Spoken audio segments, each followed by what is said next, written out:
राम राम दोस्तों और मेरी माताएं बहनें, आप सभी का स्वागत है बाबा नीम करौली जी की शरण में। आप सभी का स्वागत है मेरी माता रानी के दरबार में। मेरी आदि पराशक्ति मानव दुर्गा सबके कष्ट हरो मेरी माँ।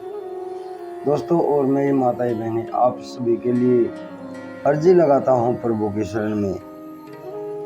मेरे सर्वप्रथम पूज्य गणेश भगवान जी, मेरे श्री राम प्रभु, मेरी सीता मैया, मेरे शिव शंकर महादेव, मेरी आदि पराशक्ति माँ पार्वती, मेरे हनुमान जी, मेरे बाबा नीम करौली जी, आपका बेटा सत्येंद्र आपकी शरण में ये अर्जी लगाता है। जो भी मेरा भाई मेरी माताएं बहनें आपकी ये महिमा सुनते हैं, उनके सभी कष्ट तुरंत दूर करो भगवान। उनके घर में जीवन भर कोई भी आपत्ति ना हो, कोई कष्ट उनके करीब भी ना आए, उनके घर धन धान्य से भरे रहें। यही मेरी प्रार्थना, यही मेरी अर्जी। जय जय श्री राम। दोस्तों और मेरी माताएं बहनें, आज करते हैं रविवार व्रत कथा, जिसमें सूर्य देवता अपने भक्तों के लिए क्या क्या चमत्कार करते हैं। तो सूर्य देव हमारी हर मनोकामना पूर्ण करते हैं। यही इस कथा सुनने का प्रभाव है। पौराणिक कथा पूरी सुनी। जय सूर्य देव, जय श्री राम, जय हनुमान जी। रविवार व्रत की पौराणिक कथा के अनुसार प्राचीन काल में एक बुढ़िया रहती थी। वह नियमित रूप से रविवार का व्रत करती और रविवार व्रत कथा सुनती थी। रविवार के दिन सूर्योदय से पहले उठकर बुढ़िया स्नान आदि से निवृत्त होकर आंगन को गोबर से लीपकर स्वच्छ करती। उसके बाद सूर्य भगवान की पूजा करते हुए रविवार व्रत कथा सुनकर सूर्य भगवान का भोग लगाकर दिन में एक समय भोजन करती थी। सूर्य भगवान की अनुकंपा से बुढ़िया को किसी तरह की कोई चिंता, कोई कष्ट नहीं था। धीरे धीरे से उसका घर धन धान्य से भर गया। उस बुढ़िया को सुखी होते देख उसकी पड़ोसन उससे जलने लगी। बुढ़िया ने कोई गाय नहीं पाल रखी थी, अतः वह अपनी पड़ोसन के आंगन में बंधी गाय का गोबर लाती थी। पड़ोसन ने कुछ सोचकर अपनी गाय को घर के भीतर बांध दिया।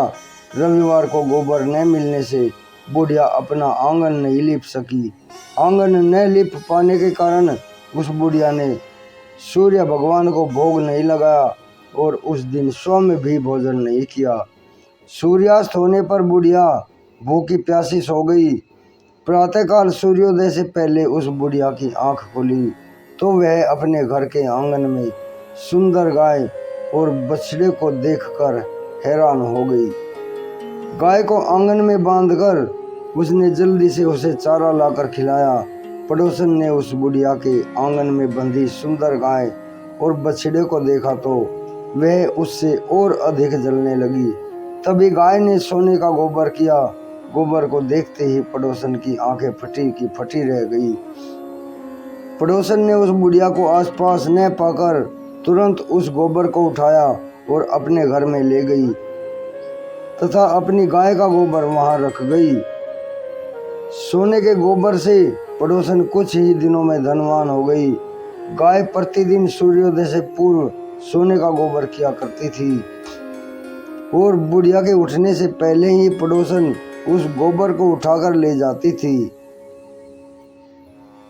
बहुत दिनों तक बुढ़िया को सोने के गोबर के बारे में कुछ पता नहीं था। बुढ़िया पहले की तरह हर रविवार को भगवान सूर्य देव का व्रत करती रही और कथा सुनती रही। लेकिन सूर्य भगवान को जब इस बात का पता चला, सूर्य भगवान को जब पड़ोसन की चालाकी का पता चला तो उन्होंने तेज आंधी चलाई। आंधी का प्रकोप देखकर बुढ़िया ने गाय को घर के भीतर बांध दिया। सुबह उठकर बुढ़िया ने सोने का गोबर देखा तो उसे आश्चर्य हुआ। उस दिन के बाद बुढ़िया गाय को घर के भीतर बांधने लगी। सोने के गोबर से बुढ़िया कुछ ही दिनों में बहुत धनी हो गई। उस बुढ़िया के धनी होने से पड़ोसन बुरी तरह जल भुनकर राख हो गई और उसने अपने पति को समझा बुझाकर उसे नगर के राजा के पास भेज दिया। सुंदर गाय को देखकर राजा बहुत खुश हुआ। सुबह जब राजा ने सोने का गोबर देखा तो उसे और भी आश्चर्य हुआ। उसके आश्चर्य का ठिकाना न रहा। उधर सूर्य भगवान को भूखी प्यासी बुढ़िया को इस तरह प्रार्थना करते देख उस पर बहुत दया आई। उसी रात सूर्य भगवान ने राजा को स्वप्न में कहा, राजन, बुढ़िया की गाय व बछड़ा तुरंत लौटा दो, नहीं तो तुम पर विपत्तियों का पहाड़ टूट पड़ेगा, तुम्हारा राजपाट चौपट हो जाएगा, छिन जाएगा। सूर्य भगवान के स्वप्न से बुरी तरह भयभीत राजा ने प्रातः उठते ही गाय और बछड़ा बुढ़िया को लौटा दिया। राजा ने बहुत सा धन देकर बुढ़िया से अपनी गलती की क्षमा मांगी। राजा ने पड़ोसन और उसके पति को उनकी इस दुष्टता के लिए दंड दिया। फिर राजा ने पूरे राज्य में घोषणा कराई कि सभी स्त्री पुरुष रविवार का व्रत किया करें। रविवार का व्रत करने से सभी लोगों के घर में धन दान की वृद्धि होती है, घर धन दान से भर जाते हैं। पूरे राज्य में चारों ओर खुशहाली छा गई। स्त्री पुरुष सुखी जीवन यापन करने लगे तथा सभी लोगों के शारीरिक कष्ट भी दूर हो गए। दोस्तों और मेरी माताएं बहनें, रविवार व्रत कथा आगे भी शेयर करें। सूर्य देवता आपके ऊपर सदैव कृपा दृष्टि बनाए,